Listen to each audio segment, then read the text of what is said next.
I think if you combine my playtime on all of the platforms, I will have more than 500 hours spent in Apex Legends. But ironically, that number can give you a false impression about my competence in that game. Because I'm not good.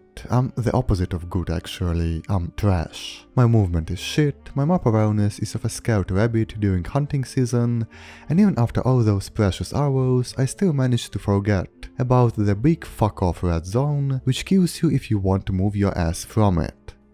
Sometimes my own incompetence surprises even myself. And this peculiar phenomenon of me sucking is not exclusive to Apex only. There is a pretty substantial chunk of games where I get fucked on a daily basis. From Fortnite, where the whole premise of building skyscrapers instead of shooting people makes my brain short circuit, to League, where I lose my faith in humanity on a daily basis. And it's not only online games. I would have my ass completely handed to me in any RTS game, where selecting or and clicking on an enemy base is not the winning strategy, and Global 4X empire building games just make me realize how small that jelly thing inside my skull is. However, the thing is, I still have a lot of fun playing all these games I just mentioned.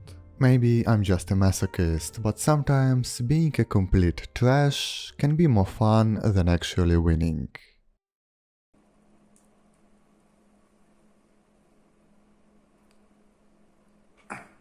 If you would put me in front of a crowd of people and force me with a gun to explain how you're supposed to play Age of Empires against other real people, I would just start crying at that same spot, because I have no idea what the hell is going on here. And still, I have nothing but great memories of this game, and that's because games are not always about getting good or stuff like that. I played AoE not because I tried to get the highest rank of whatever challenger analog of competitive Age of Empires is, but because I was just messing around with my friends. We had a professional setup of 3 prehistoric laptops connected via 4 LAN cables, and we were screaming at pixels for absolutely owning us in multiplayer. It wasn't about reaching some high elo or actually learning how to play the damn thing, but it was just a crown fiesta where we got mad at the game, at each other, and of course we did it all over again the very next day. Fuck you, and I'll see you tomorrow. Fucking idiot. For a lot of us, myself included, our first experience with video games happened because we felt kinda separated from the things the other kids were doing at the time. Perhaps we felt a little bit lonely, maybe excluded, or maybe even ostracized.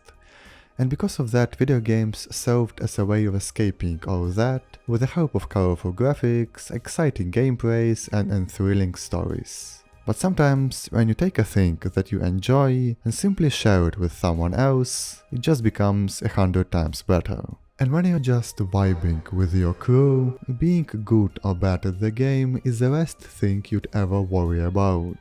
I think League of Legends was the worst creation of God since he created hell. And still, when you share that pain of being destroyed by a Master Yi main with someone else, it becomes almost bearable. And the fact that you can have so much fun with something while being absolutely atrocious at it made me think about how we perceive difficulty and challenge of video games. How some games are glorified for their alleged difficulty and the never-ending circle joke of getting good at them. And it's not only about Dark Souls. I mean, the crown fiesta of you play this game the wrong way and just try harder, come on, will 100% come back with Elden Ring. But at this point it's just like a Christmas tradition, and it wouldn't be a From Software game without it. However, even when it's not our Lord and Savior Miyazaki blessing us with another bright town, there is still a certain movement in the gamersphere of people who will tell you that playing through Doom Eternal on anything except Ultra Nightmare with both of your hands tied and blindfolded is an objectively wrong way of playing the game. We tend to idolize hard games and look down on people who still choose the easiest difficulties in 2021. 22, I meant 22. Yeah. We gamers tend to be a tiny bit toxic. But the bottom line is that we play games for the experiences they provide. And for each person, that experience will be unique and deeply personal. So telling people how they should and shouldn't experience their games is ultimately pointless. Difficulty is a double-edged sword. Sometimes it feels tedious and unrewarding, while other times it's a perfect synergy that glues the whole game together and elevates it from being okay, I guess, to a rush of adrenaline and an explosion of excitement. However, the line between the latter and the former is kinda grey. No one knows where that fun zone ends and the Assassin's Creed Odyssey begins. Because perfect difficulty is not objective, it's something that we all decide for ourselves. We all have different backgrounds, different levels of familiarity with different types of games, and of course different levels of patience. So when we play games, having the ability to tweak some of the game's aspects is a way to ensure that anyone can create their own unique experience and enjoy something which would be inaccessible to them otherwise. I think having more people who can enjoy games together with us is ultimately a good thing. And even if those people's experiences with the games are not like our own, it doesn't make it any less cool to see people liking the same things that we already like. And I think now, when gaming is as mainstream as it can get, holding to that archaic way of being obsessed with difficulties is just silly. Games were never good just because they were hard. It's all around that hardness that made them so thrilling, contagious and memorable.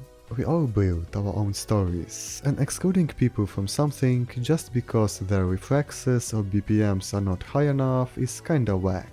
What my decades of sucking at games has taught me is that sometimes we should just let people enjoy things at their own pace. Because no matter if you suck or not, as long as you are having fun, then it's all worth it.